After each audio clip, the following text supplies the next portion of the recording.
Good afternoon, everyone. My name is Benjamin, and we are back with an update of the Senate map, and we've got a few interesting polling nuggets that happened. And really, I'm only covering polls that actually change anything or that I feel are interesting.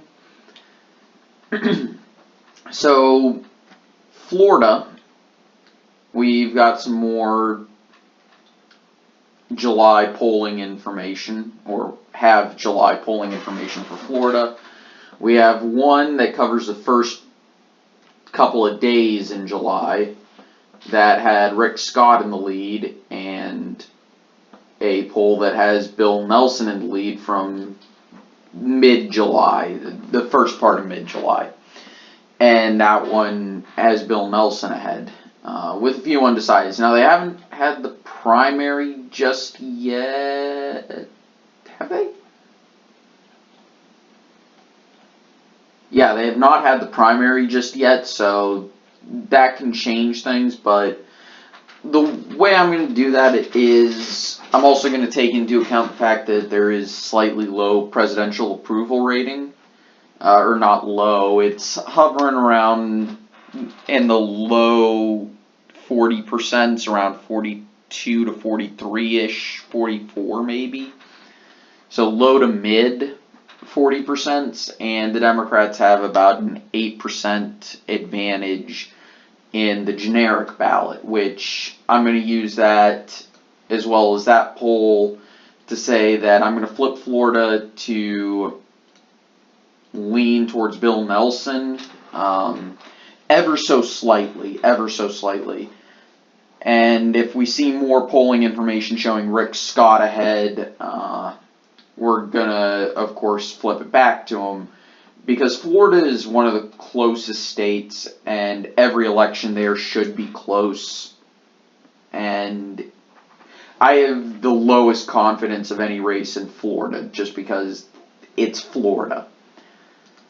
So right now we're going to have that leaning towards Bill Nelson. Next state we're going to is New Jersey. And I've had this as likely for Menendez, and they had the primary, and sure, Menendez had a ton more votes than either of the Republicans. But if you look at the general election polling, the only recent poll showed both were reasonably competitive, with a ton of people not wanting either candidate. And now all of a sudden you have a Gravis marketing poll, and this is a very reputable pollster, a very good pollster, from early July, showing a 2-point race, and there's 16% undecided, as can be expected with a senator like Bob Menendez, who is unpopular, and let's be honest here, he's extremely corrupt.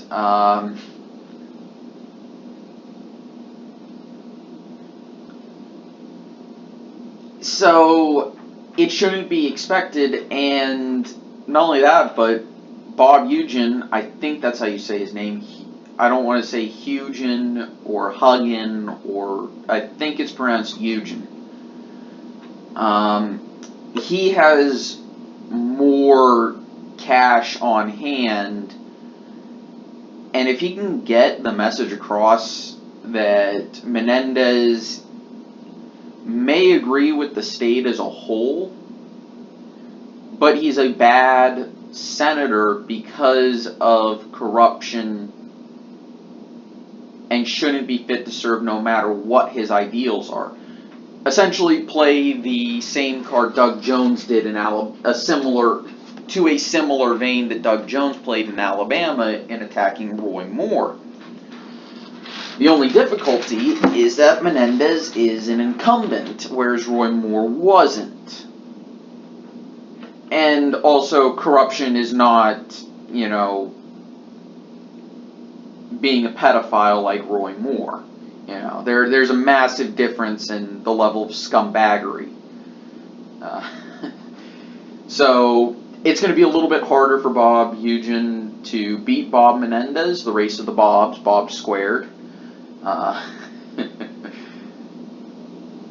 But this poll came as a bit of a surprise to me, and I tried to figure out why, and the only thing that it can come down to is Eugen is getting the message across that no matter what your ideals, you don't want someone who is completely corrupt representing you. And I will be a representative of New Jersey, not a rank and file Republican. I will probably vote more Republican than maybe Menendez would, but I will still do my best to be a representative of New Jersey. And that's how I would be playing it if I were Bob Eugen, is essentially saying, I'm not corrupt, I'm not Bob Menendez, I will do my best to listen to my constituency. There are a few things I will vote with the Republicans on, even if New Jersey wouldn't, but I will vote for New Jersey, New Jerseyites, or I think it's New Jerseyites, with New Jerseyites over the party I am a part of. If he can do that, I think he'll be successful. But it's yet to be seen, but that poll, as well as Menendez's extremely low popularity, he's less popular than the president in New Jersey. That should indicate, I'm only going to lean that state to him. It represents a downgrade. There we go. And even Real Clear Politics has it as only a lean to Menendez. Though I think they only do lean and more than likely or solid. So now we go to North Dakota, which I've had it as leans Republican for a while, and we've got another poll from early July. This is the first July poll I've seen of North Dakota, and it shows Kevin Cramer ahead, and I would expect that. And it's in line with where I've been having the race, and I'm going to put it into Kevin Cramer's hands and into the Republican column, as I have for a while. Now, here's an interesting thing. The most recent update, or the most recent prediction is for Tennessee. CNN has it as lean Republican, whereas it's split between the rest of them, whether it'll be leans Republican or a toss-up race. And I've been leaning it to Phil Bredesen for a good bit, even when we got this massive poll that showed a massive lead towards Marsha Blackburn, simply because all the polling data said the opposite was going to happen. And I said it's still a lean towards Bredesen, but then I also decided I'm going to look at the number of undecideds who are in every poll. And there's a massive number of them. The only real poll came from that had very few undecideds,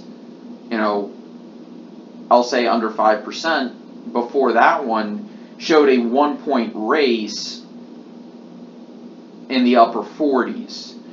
The only other one that had less than 10, the only two that had less than 10 also showed a close race, except for this Democrat internal poll here. Also this Republican internal poll, but those were from so long ago, it's just not worth it. So the cutoff is anything from May later, and I'm not including this internal poll. So that shows Marsha Blackburn, and then you have two internal polls, which I'm mostly going to ignore. And then an Emerson College poll, which shows a close race. So I'm calling this race as a toss-up, but it's a Democrat year, and Bredesen is very popular, and he is the right candidate for Tennessee. He's the right Democrat for Tennessee, is what I'm trying to say.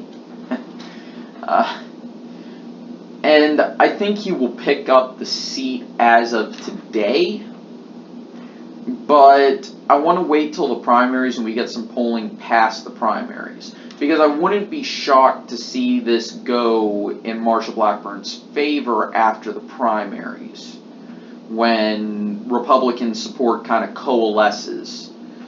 So, for the sake of the range, I would expect, in terms of, I think the max the Democrats could do is probably about here. So 52 to 48. This is about the max I could see the Democrats pulling off. The max I could see Republicans pulling off is, yeah, I could actually see them pulling off New Jersey if Bob Eugen does it, runs his race correctly. And maybe not Nevada. Maybe hold on to Arizona, depends on what happens, but I think that's a little skeptical. If they're able to run correctly, I think this would be the upper limit for the Republicans, maybe add one or both even of Nevada and Arizona. But I think this would be too much. The Republicans really do need to pick and choose their fights. But as of today, I'm expecting a 50-50 split with Mike Pence being the tie-breaking vote. The other thing is, I guess I'll add something about the Supreme Court pick. I think Jon Tester might be vulnerable if he doesn't vote for Kavanaugh. I think that would probably be enough to put Matt Rosendale at least within striking distance if he's able to campaign well enough. I don't think Claire McCaskill would vote for Kavanaugh anyway, and I'm not sure it matters. Bill Nelson might be vulnerable too if he doesn't vote for Kavanaugh. I'm not sure it actually matters what Heidi Heitkamp does. Her best chance is to vote for Kavanaugh. Same thing with Joe Donnelly and Joe Manchin. I'm not sure it matters, to be honest. Doug Jones absolutely has to, or else he will have zero chance. I mean, he's already, in my opinion, has a low chance in 2020 of holding on to his seat. But he absolutely needs to vote for Kavanaugh if he wants to have a chance. If he doesn't, well, that's it. Game over for him. He may as well just announce that he's not running in 2020 if he doesn't vote for Kavanaugh.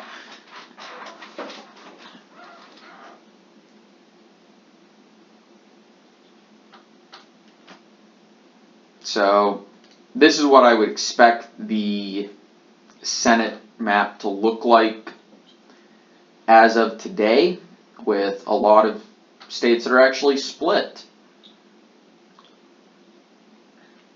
I would like to see about 10 or 12 more states that are split, 5 from each party, but,